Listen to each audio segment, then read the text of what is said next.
अच्छा प्यारे बच्चों, नेक्स्ट जो हमारा टॉपिक है वो है कॉन्जुगेट ऑफ कॉम्प्लेक्स नंबर। यहां हम डिस्कस करेंगे कि कॉन्जुगेट क्यों इंपॉर्टेंट है, कॉन्जुगेट से हमें मिलता क्या है। अच्छा, इस क्लास में मैं आपको सारी चीजें तो नहीं बता पाऊंगा इसकी, लेकिन एटलीस्ट आपको रियलाइज जरूर करवा दूंगा कि कॉन्जुगेट का काम क्या है और कॉन्जुगेट करता क्या है, क्यों हमने कॉन्जुगेट निकाला। ओके, इसके लिए वंस अगेन मुझे आर्गन प्लेन पे आना पड़ेगा। कौन सा प्लेन है ये?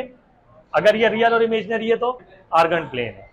अच्छा प्यारे बच्चों, क्योंकि वैसे तो मेरा नेक्स्ट टॉपिक है एडिशन करना, कॉम्प्लेक्स नंबर की एडिशन सब्ट्रैक्शन कैसे करते हैं, मल्टीप्लिकेशन डिवीजन कैसे करते हैं, लेकिन उसमें से एक चीज मैं अभी आपको यहां बता रहा हूं, बाकी एडिशन में बताऊंगा। अगर आपने किसी भी कॉम्प्लेक्स नंबर को देखना है तो वो आप किस तरह देखते हैं? पॉइंट की फॉर्म में देखते हैं। और साथ में जब बात एडिशन की आती है तो हम क्या करते हैं, उसके लिए एक वेक्टर बनाते हैं। और वेक्टर का स्टार्ट हमेशा कहां से होता है? ओरिजिन से।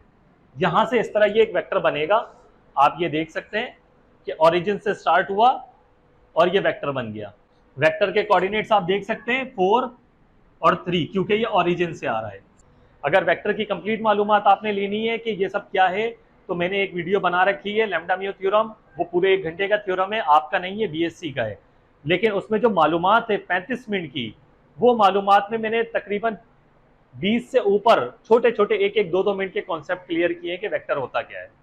आप वहां जाके 35 मिनट खर्च करके देख सकते हैं। ओके प्यारे बच्चों, ये एक वेक्टर है, ये इसके कोऑर्डिनेट लिखे हुए 4-3। अब ये 4-3 कैसे है इसको जरा समझ लेते हैं।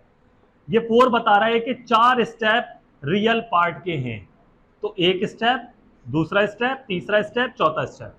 और पॉजिटिव 3 है वाई कोऑर्डिनेट, यानी कि इमेजिनरी पार्ट। तो कितने होने चाहिए? ऊपर होगा प्लस या नीचे?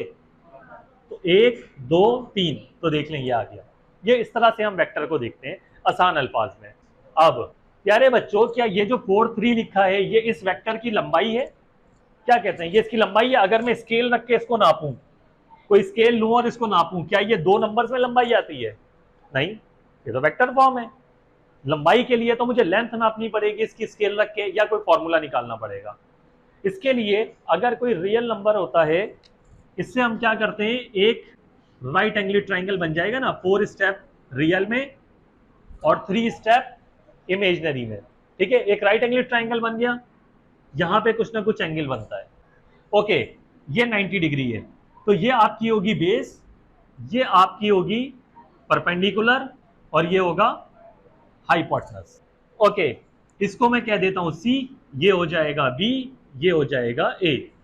अगर हाइपोटेनस की लेंथ चाहिए ना, मैंने क्या कहा, लंबाई चाहिए।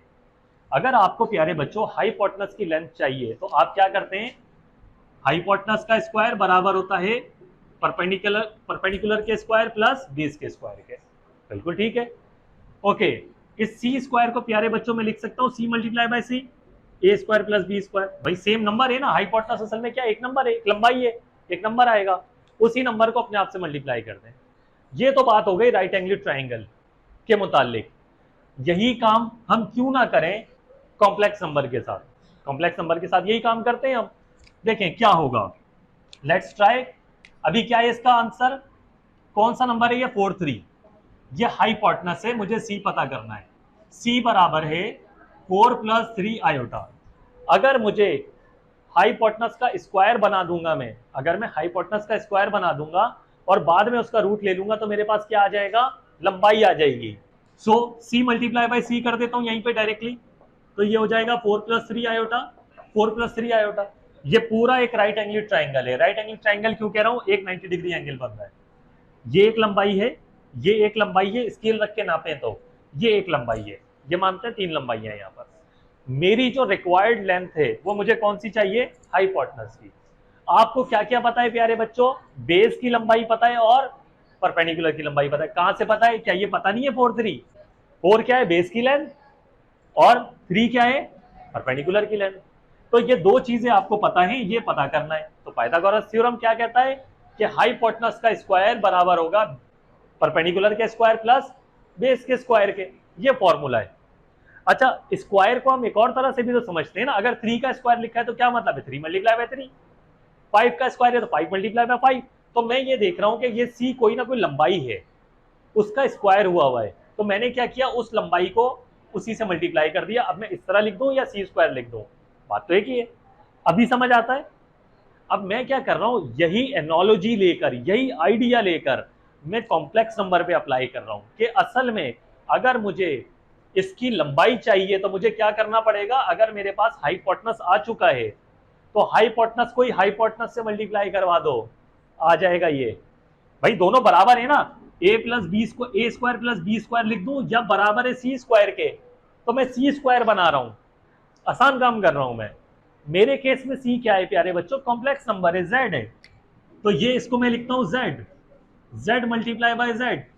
तो सिंपल कॉम्प्लेक्स नंबर को कॉम्प्लेक्स नंबर से ही मल्टीप्लाई करना है। ओके, तो मैं ये टेक्निक लगा रहा हूं, ये वाली। प्यारे बच्चों डिस्ट्रीब्यूट करेंगे, 4 4 जा 16 हो जाएगा, एक दफा ये 4 इससे मल्टीप्लाई होगा, एक दफा 4 दूसरे नंबर से होगा, 4 3 जा प्लस का 12 आयोटा भी आएगा। ओके, ये दोनों से मल्टीप्लाई हो गया। अब 3 को 4 से करेंगे और इस 3 को 3 से करेंगे, 3 4 जा 12 आयोटा प्लस 3 3 जा 9 iota multiply by iota, iota square. तो प्यारे बच्चों z मल्टीप्लाई बाय z बराबर आ जाएगा 16, ये हो जाएगा प्लस का 24 आयोटा, और ये हो जाएगा आयोटा स्क्वायर बराबर होता -1 के, तो ये आ जाएगा -9। सो z स्क्वायर बराबर आ जाएगा 16 माइनस 9, क्या हो जाएगा 7 प्लस 24 आयोटा। क्या इस तरह करने से मेरे पास लंबाई आ गई? देखो प्यारे बच्चों हुआ क्या, फिर से एक कॉम्प्लेक्स नंबर आ गया, रियल पार्ट और इमेजिनरी पार्ट। लंबाई होती क्या है जरा जहन में रखिएगा, लंबाई होती है रियल नंबर, बस जस्ट एक सिंगल नंबर आ जाए रियल, क्योंकि उसको मैं पहचानता हूं, उसको मैं रिकॉग्नाइज करता हूं कि रियल नंबर की लंबाई है क्या। मिसाल के तौर पे आपके पास लंबाई आ गई 5, तो आप क्या करेंगे, स्केल रख के 5 नाप लेंगे। प्यारे बच्चों ये जो 24 आयोटा आया है, इसको कहाँ नापूं मैं, मुझे पता ही नहीं है, मेरे सेंस में नहीं आता, मेरी समझ में नहीं आती ये बात कि इसीलिए इसको इमेजिनरी कहा गया है। ये इमेजिनरी है, वर्ड जो बार बार इमेजिनरी इस्तेमाल हो रहा है ना, उसका वजह यही है।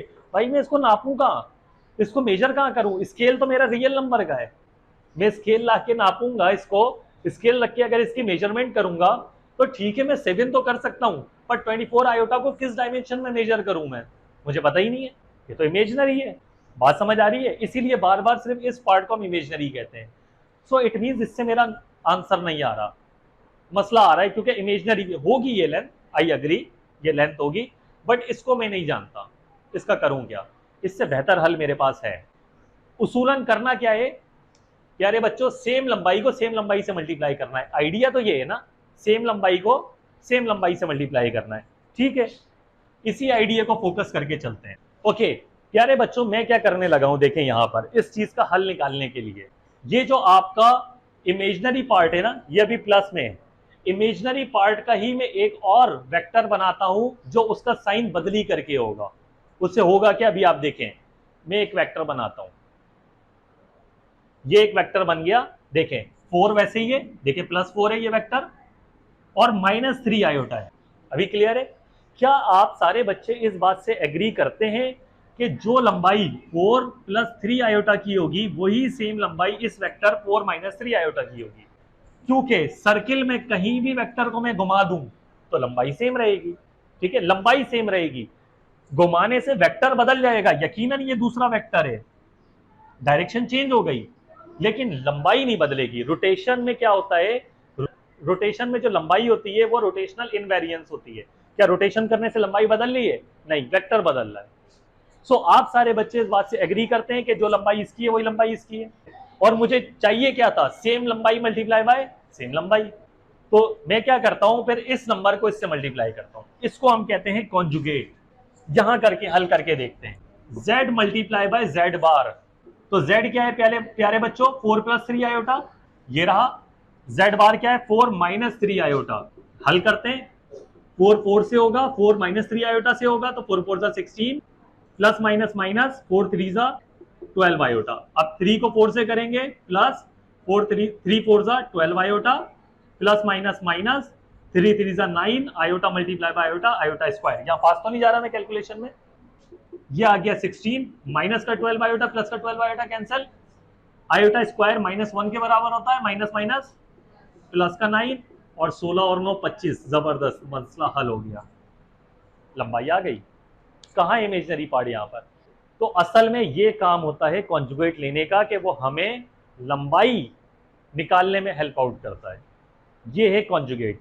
और कॉन्जुगेट निकालने का क्या तरीकेकार है, आपने क्योंकि अब कर लिया है मुश्किल काम, तो कॉन्जुगेट निकालना तो आसान सा काम है। सिर्फ आपने क्या करना है, इसका कॉन्जुगेट ये है, इसका कॉन्जुगेट ये है। कॉन्जुगेट कैसे निकालते हैं, रियल पार्ट को कुछ ना करें, जो इमेजिनरी पार्ट है ना उसकी साइन बदल दें।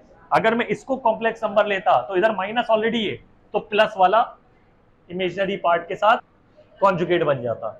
अगर यहाँ 4 + 3 आयोटा में ले रहा हूं तो ये प्लस है, तो इमेजिनरी नंबर को मैं माइनस कर दूंगा, -3 आयोटा, 4 - 3 आयोटा, ये हो गया आपका conjugate. So come to the book. Conjugate को कैसे जाहिर करते हैं प्यारे बच्चों, मैंने अभी रिप्रेजेंट किया, z के ऊपर एक छोटा सा बार का निशान लगाया। सो z bar conjugate a + b iota, अगर प्लस के साथ लिखा है तो z बार क्या होगा, इमेजिनरी पार्ट के साथ माइनस लिख देंगे। जबरदस्त। अगर आपको पॉइंट फॉर्म में लिखना है आर्गन प्लेन पे, तो z बार बराबर होगा a, -b, और z बार अगर आपका नंबर है ही a - आयोटा b, तो कॉन्जुगेट क्या होगा, a + आयोटा b, उल्टा हो जाएगा। सो पॉइंट की फॉर्म में इस तरह से आ जाएगा a, -b, तो कॉन्जुगेट आ जाएगा a, b। एक चीज यहां बताने लगा हूं आपको फाइनली, वो आप यहां पर देख सकते हैं। अगर कोई कॉम्प्लेक्स नंबर z है, एक दफा आप उसका कॉन्जुगेट लेते हैं, उस कॉन्जुगेट का दोबारा कॉन्जुगेट लेते हैं, तो वापस कॉम्प्लेक्स नंबर आ जाएगा। नहीं आएगा क्या, इसका कॉन्जुगेट लें, a + आयोटा b का कॉन्जुगेट आ जाएगा a - आयोटा b, इसका दोबारा कॉन्जुगेट लेंगे तो a + आयोटा b वापस आ जाएगा। अब कुछ आपकी एग्जाम्पल्स हैं, वो देख लें। लिखा है फाइंड करना है conjugate of the following complex number. इसका कॉन्जुगेट क्या होना चाहिए, 3 + 4 आयोटा का, 3 - 4 आयोटा। ओके, आपने लिखना किस तरह से वो तरीकेकार देख लें प्यारे बच्चों। पहले नंबर को असाइन किया आपने z1, कोई भी नंबर नाम दे सकते हैं, z दे दें, z1 दे दें। आपने z1 असाइन किया 3 + 4 आयोटा, उसके बाद इस पे बार लगाया तो इस पे भी बार लगाया, मतलब मैं कॉन्जुगेट लेना चाहता हूं। अभी 3 + 4 आयोटा ही है, कॉन्जुगेट हल नहीं किया। जैसे ही कॉन्जुगेट हल करूंगा, कॉन्जुगेट का निशान हट गया, प्लस की जगह माइनस आ गया। यहाँ पे z1 बार बता रहा है कि इसका कॉन्जुगेट है, z का कॉन्जुगेट है। इसको देख लें, ये -4 / 5 है, ये पॉइंट फॉर्म में लिखा हुआ है, ओके, कॉमा -5 / 4, तो रियल पार्ट ऐसे ही रहेगा। इमेजिनरी पार्ट पे देखें बार का निशान आ गया। पहले तो ये देख लें, पूरे कॉम्प्लेक्स नंबर पे बार का निशान आ गया, और ये वाला जो माइनस है ये प्लस में कन्वर्ट हो जाएगा, बार हट जाएगा, क्योंकि माइनस ने ही तो बार खत्म किया है, साइन बदलने नहीं बार खत्म किया है।